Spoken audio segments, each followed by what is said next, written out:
Welcome back. Parkins Picks. Danny Parkins, Coach Mangini, Willie Colon. Like you might be wondering. The set of Hamilton here. You look good, babe. I know. I support it. I support the crown and the hat and everything. Here's the thing. I earned it. Okay. Yeah. Okay. There was really no question about what was going to happen this year. You're like, what's going on? Why is this happening? It's a very simple reason why this is happening. And it's based on data. 34-20 in the regular season. Pretty good. Proving it's no fluke. 8-2-1 in the playoffs.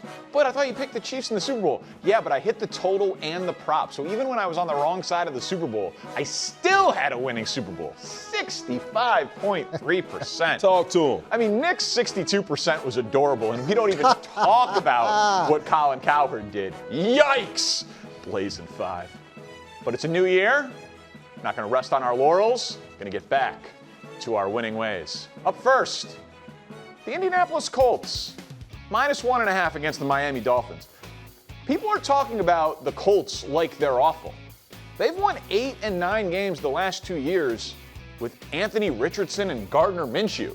Daniel Jones is no downgrade. And their rushing attack has been simply excellent.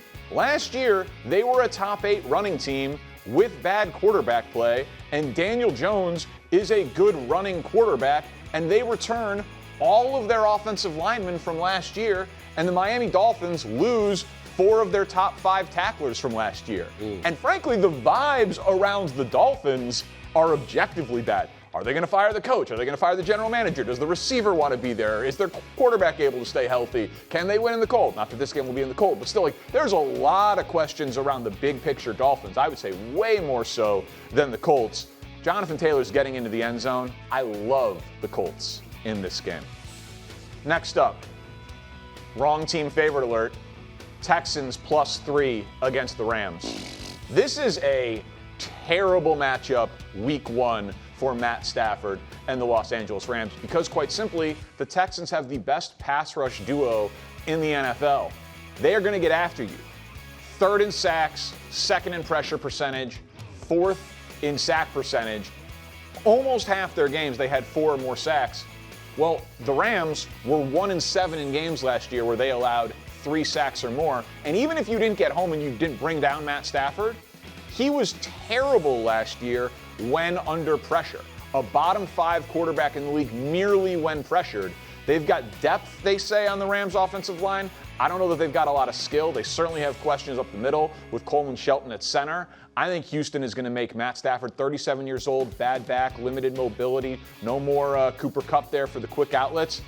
I think the Rams are in trouble. Big time upset alert. I like the Texans +3. And finally, I understand the narrative is on the side of the Packers, but the Lions, as a 2.5-point underdog in Green Bay, they have dominated Green Bay. Simply dominated them. 28.5 points per game. This is over 4 matchups over the last 2 seasons. Nearly 400 yards of offense. Jared Goff, the ball never hits the ground. And 3-1 straight up. And Micah Parsons, is he on a pitch count? What's the result of the epidural? Going up against Sewell and Decker, the tackles. And what do you want to do to neutralize Micah Parsons? You want to run at him. As you like to say, Willie, Sonic and Knuckles. Yep. Montgomery and Gibbs. I think Detroit goes into Green Bay and comes out with a win. And quite simply, it's 3-0. How do you get better than 65%? By going undefeated. And at this point, Colts, Texans, Lions, undefeated start. Yeah, my only pushback is that Texans game against the Rams. Big Rams guy. Yeah, I'm the big Stafford guy, but overall we got to understand this defensive line for the LA Rams is legit. They're stars. You talk about Jared Verse, Fisk, and Kobe Turner. We got to understand this Houston line is just as shaky as the Rams line. They gave up 52 sacks last season. And look at that right there. C.J. Stroud's been sacked 90 times in the last 2 years. So you talk about protection issues.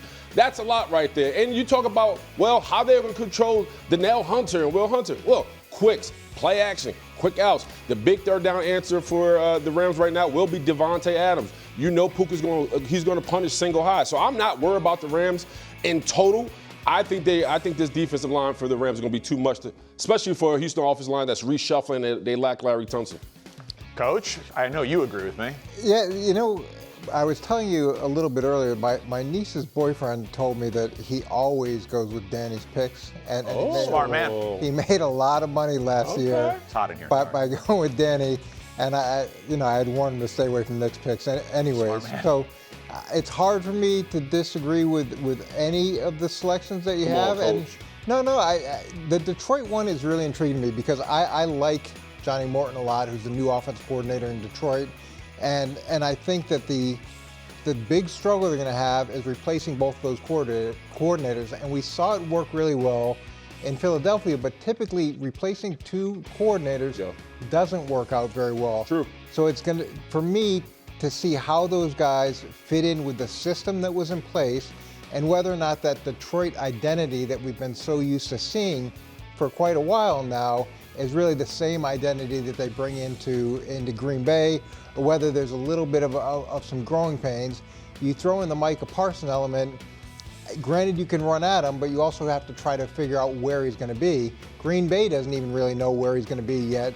So from an offensive coordinator perspective, that can throw a little bit of the wrench to work, and that's where I have some concern with Detroit. The biggest game of the weekend that I did not have in my slate does have my Super Bowl champion in it, Buffalo and Baltimore. The Bills, a 1.5-point home underdog in the rematch from the divisional round last year. We'll keep this one simple, Willie. Who you got? This is good. This is going to shock still the nation. I'm going with the Ravens. Okay. And listen, if you're Lamar Jackson, this is where you get your lick back, right? Because the last time we saw the Ravens and you in Buffalo, Mark Andrews had Butterfingers, and it was a turnover. It was a turnover party. Overall, I do think the Ravens have to edge. This starts Lamar Jackson's MVP campaign against the reigning MVP and Josh Allen. I think they have more than enough. You talk about Zay Flowers, you talk about Andrews, Derrick Henry, Lamar Jackson's a legit threat. I like everything that's what Baltimore has going on. I think the biggest issue with them right now is how do they survive without Isaiah Likely and Pritchett? Because that they live in 13 personnel, and I don't think we're going to see that when these two guys lock up. So it's going to be interesting. But I got the Ravens in this one. Yeah. So you have Buffalo as your Super Bowl pick, and I have Baltimore as my Super Bowl pick. Oh, this is our Super Bowl. Yes, this is our Super Bowl, and I'm sure a lot of people think it could be potentially the AFC Championship game. Sure. You know, obviously not some people who are on the set on a typical day, but you saw what happened last year during the regular season where Baltimore beat up Buffalo, and then you fast forward into the playoffs, and it really was back and forth and should have been probably arguably a much different outcome. Yeah, Baltimore feels like they beat themselves, right? 3 turnovers in that game, only lose by 2. And it's disappointing for Lamar because Lamar last year got over a lot of hurdles that he hadn't been able to get over till last season. Yep. And I think this is the next hurdle that he has to get over, or he's now that he's past that, we're going to see that final hurdle, which is him going deep into the playoffs, then to the Super Bowl, and eventually winning the Super Bowl, which starts.